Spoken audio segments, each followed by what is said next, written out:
जिलाध्यक्ष अपना दल श्री राम लोटन बिंद जी, नगर पालिका परिषद अध्यक्ष श्री श्याम सुंदर केसरी जी, जिलाध्यक्ष निषाद पार्टी श्री राम आश्रय निषाद जी,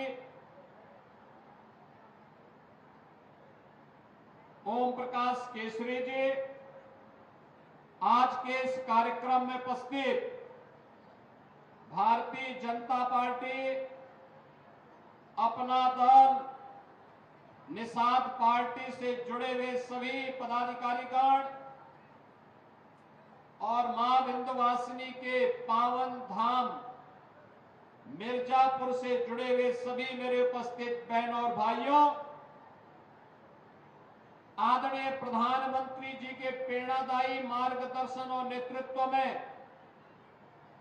सेवा, सुरक्षा और सुशासन के 8 वर्ष पूर्ण होने के उपलक्ष्य में आयोजित कार्यक्रम के अवसर पर मुझे आपके बीच में आने का सौभाग्य प्राप्त हुआ है। इस अवसर पर आप सभी का मैं अभिनंदन करने के लिए आया हूं।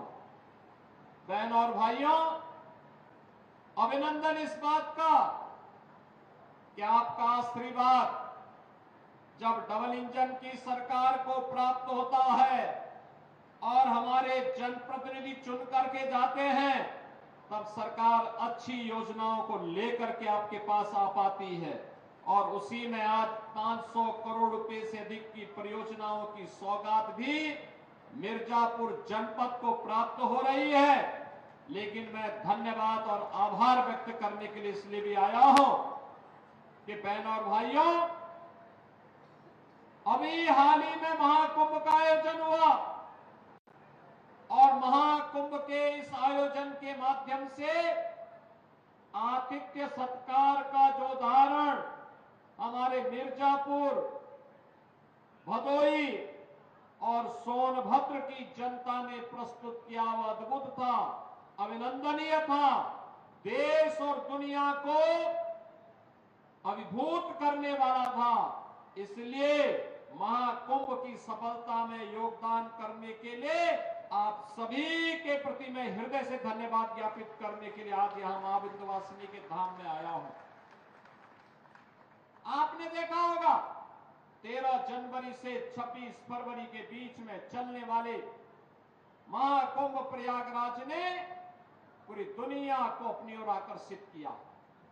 भारत की सनातन परंपरा के प्रति पूरी दुनिया के आकर्षण को उमड़ते हुए आपने देखा होगा और लगातार 1.5 महीने तक मां विंध्यवासिनी धाम में भी भीड़ का यही जमावड़ा बना रहा।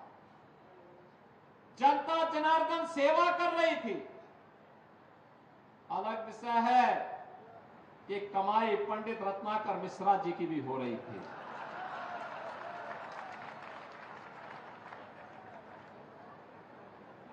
लेकिन वह भी भंडारा चला रहे थे, उन्होंने भी भंडारा चलाया था। और इसीलिए जब मैं आया, मैंने कहा पंडित जी इस बार अभी आप गुफा में नहीं गए? उन्होंने कहा जब कमाई का समय आ रहा तब आप गुफा में कैसे भेज देंगे मुझे अभी? ये तो जब ऑफ सीजन होगा तब गुफाओं में जाऊंगा।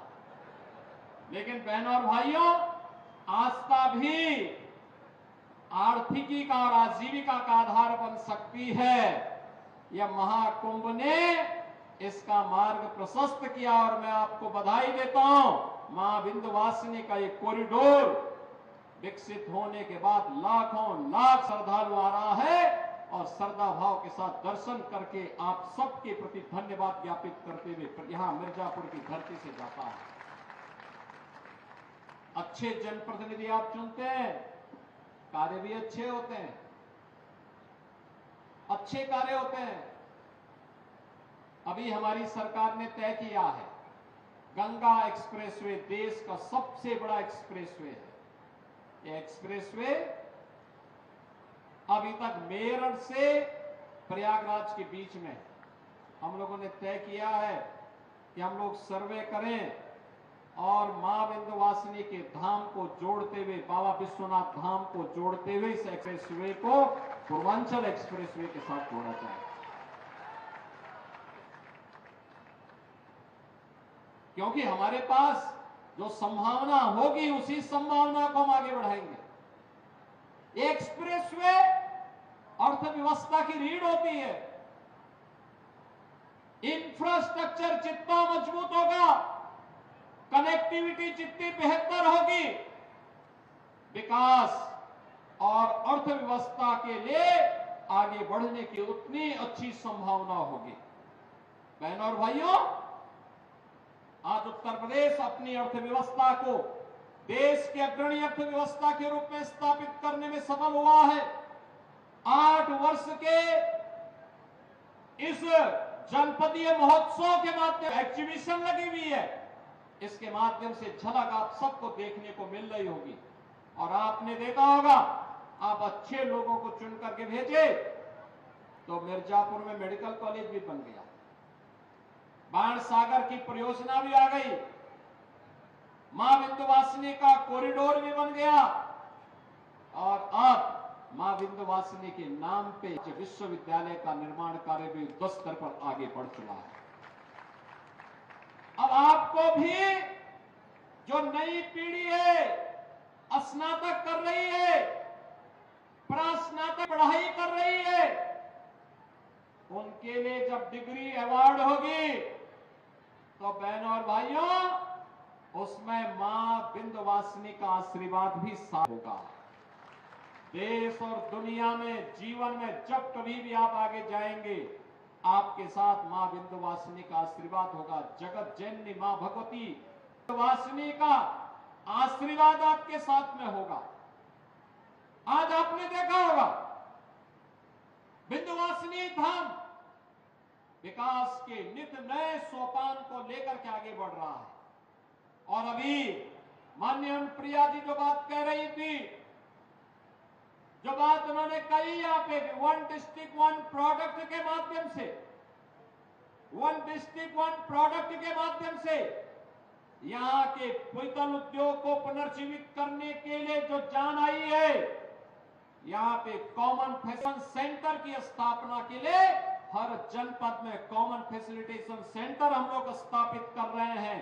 टेक्नोलॉजी के साथ उसको जोड़ेंगे और साथ साथ यहाँ के पीतल उद्योग को भी पुनर्जीवित करने के लिए सरकार भरपूर सहयोग करेगी। कोई संदेश में अब नहीं होना चाहिए।